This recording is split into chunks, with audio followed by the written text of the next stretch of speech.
the fourth day of the program, and it's being the choir singing. Today, as many that are here, we're going to render a song of worship to your Father. That's what we're going to be doing tonight. We're going to come up here one after the other. You're going to be free to express yourself in the presence of your God. Intentional worship is not just about we coming here and somebody is leading us. The truth is that sometimes the person leading the worship session may actually not sing what your heart is expressing. So that is why I always create that time for us to come here, take turns to come here, and to dance free, not as the Spirit leads, no. I mean, as you desire. This time I'm not saying the Spirit leading. This is you desiring. Come before your Father. You want to come here and roll on the floor. That's how you desire to worship Him tonight. You want to come here and just jump, shouting hallelujah like a madman. That's how you desire to praise Him. I told you that praise is not music.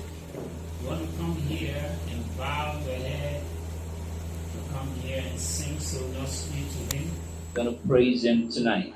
Try as much as possible not to allow darkness in your heart in the form of anger throughout this program. If anybody deliberately offends you, you deliberately ignore. If anybody deliberately offends you, you deliberately tolerate. If the enemy deliberately tests you by not making your expectations to work out, you also deliberately resist the devil. I've told you what it means to resist the devil. It means to ignore. It's not to bind, loose. No. Actually, you don't bind the devil. You don't bind Satan. You bind its agents. For Satan, if you bind Satan, how will it be? He said, I'm moving to and fro. God will not allow you to bind Satan. Don't you know? Well, he has not finished his assignment. That guy is a serious assignment. If not for Satan, would your faith grow? You should give kudos to that guy. When I saw these big men children, tell them, let us pray. How do they pray? Father, thank you. Thank you. Father, thank you. When the pastor is saying, every power from your father's house, he don't understand. He don't know what he will pray. Because he looks around, he just remembers his account. His father just put in about 10 million last week. His phone, he was using iPhone 15. His father just changed it to iPhone 16 recently. And he's just looking at the enemies that his father has are physical enemies you can't find his prayer. You know, all those political oppositions, all those. He's just like, thank you. Now say that, thank you. Thank you. Because I don't know what they go talk. And that's why they commit suicide when things go down. So there's nothing. You get it? Or go and meet a billionaire like, what's his name again? Cosmos Madoka. If you tell him in Jesus' name, oh, Gachi, amen. Amen. That's what he will say. You say amen. Say amen. Satan not the amen. Equal amen. Because he came out from there. You get it? He will tell you that Satan is real. Last time I saw him speaking on TV. He said, the witches your father said they are real. Don't joke with them. Why? Because he saw hell. See, if that man can make it, there's nobody that has determination that cannot make it. So you can't bind the devil. If you even bind Satan, God will be laughing at you.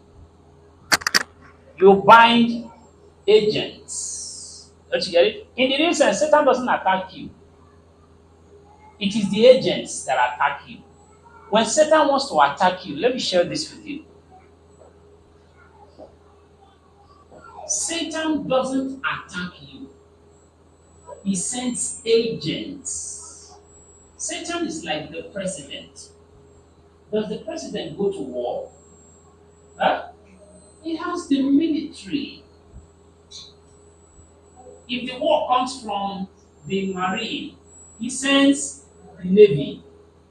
If it comes from the desert, he sends the army. If it comes through the air, he sends the air force.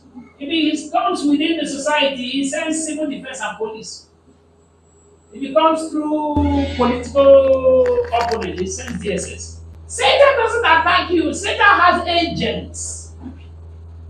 If what you are susceptible to is the marine, he sends a marine agent to you. Don't you get it? If what you are susceptible to is the witchcraft affliction, he sends a witch into your father's house. Then they begin to set traps upon traps upon traps. Don't you get it? Yes. For Satan to attack you, let me tell you, your brain. But to say Satan attacks your health, Satan is a spirit, can never fall sick. No matter how many days fasting you fast, Satan can never fall sick. Attack your money, Satan cannot attack your money. He's not a businessman, but your mind. Not my words, the words of Jesus Christ. He said, the enemy cometh but to steal. That's one. Satan doesn't send agents. Because no agent will be able to do that. He invades your brain, your mind. Then he begins to tell you all sorts. Begins to, speak to you. And everything Satan tells you will be complete opposite of what God said. Because he wants you to use your mouth to call God a liar. Are you there? He wants you to use your mouth to call God a liar. And how do you do that? You do that by agreeing with what your brain is saying. You do that by agreeing with what your flesh is saying.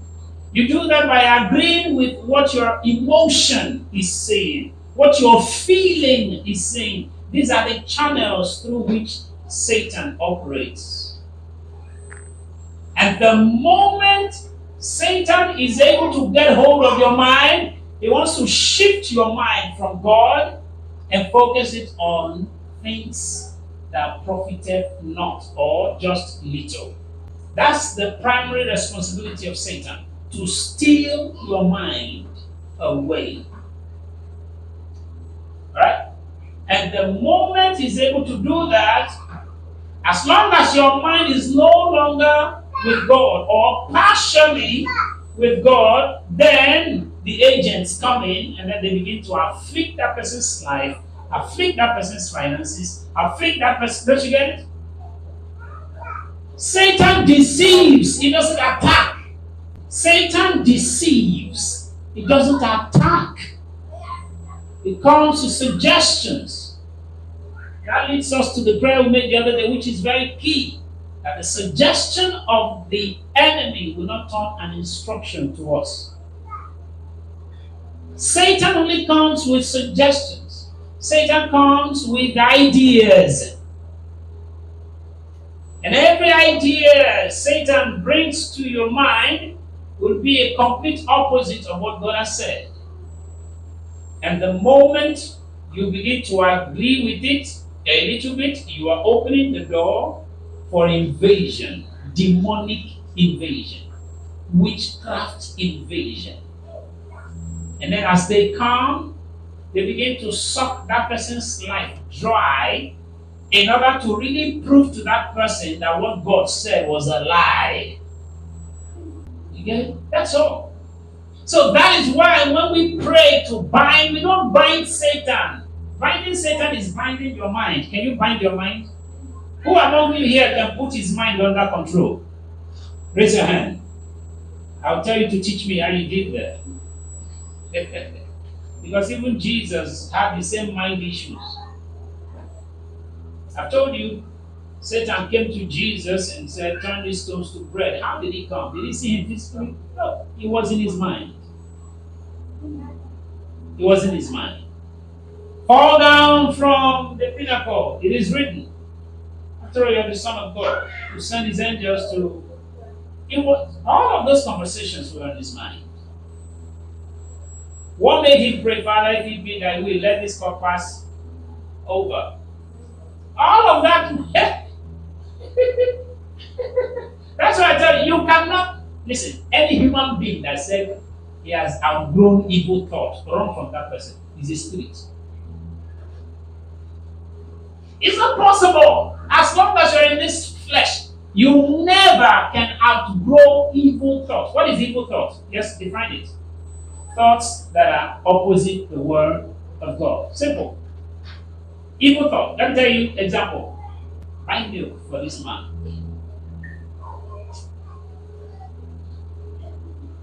I buy milk for him. He doesn't greet me. What's that? Before you said it, where did he emanate from? From your mind. That's an evil thought. Let me give you another example. Fast today. I didn't eat well yesterday. And I'm not sure when I will be back today. I have very strenuous, I don't want to have ulcer. What is that? What is that? That is evil thought. You think evil thought is the thought that, brings pictures of girls, boys, telling you, why don't you just steal this car and all that? No, it's not just that. Any thought that is opposite the voice of God is evil. Understand it. There is no human being. That's why the Bible says, submit yourself to God and resist the devil. Now, because you are submissive to God, right? When God speaks, you hold on to what God said. Therefore, when the enemy brings his own ideas, what's going to happen? It knocks off. That's what happens. But that it will not come is a lie. So, binding the devil is binding your mind. You cannot bind Satan. You can't bind Satan. It's not possible. Right? But you can bind witches, wizards, marine agents, familiar spirits, occultic powers. Alright? Jesus said, or whatsoever ye bind on, talk to me, is bound. Now, but Jesus also said, who is that goeth into a strong man's house to spoil his goods, except he first of all bind the strong man? And I asked you, who is the strong man? And he said, Satan. I said, no, your flesh. Your flesh is the strong man. So when he's talking about binding the strong man, is it through prayers? It is through self-control. That's how you bind the strong man. Put it under subjection to the Holy Spirit. That's what it means. He said a strong man's house to spoil his goods. Don't you get it? What are the goods of the strong man? Sickness, diseases, poverty, satanic afflictions. Don't you get it? Demonic afflictions and all that. For you to destroy all of these things, you first of all have to bind the strong man. The strong man is your flesh. put the strong man under control by the Holy Ghost, then you can get into destroying all of those gifts. So tonight we're here to do far more than singing. Far more than singing. I remember back then, each time we gather, sometimes we sing for 4 hours. 4 hours. 4 hours. Warfare songs. You get it? Warfare songs. Clapping our hands, stamping our feet, and the heat generated is enormous. Understand it? Prayers can be done in different ways. Worship can be done in different ways. This is intentional worship. So as you come in here, be intentional. Express your joy, express your anger, express yourself. Some of you don't know that you can express anger in God's presence. How do you express the anger? There's an example of someone who expressed anger in the presence of God. Who was that? Hannah. Hannah. She expressed anger in the presence of God. Who would they serve food that will reject the food and go and pray? Isn't that somebody who is angry? She expressed her anger and began to speak to the Lord. Insultively? No, in worship. The Bible says she laid on the floor. She was speaking to God. Amen? So, you're free to express yourself before your Father tonight.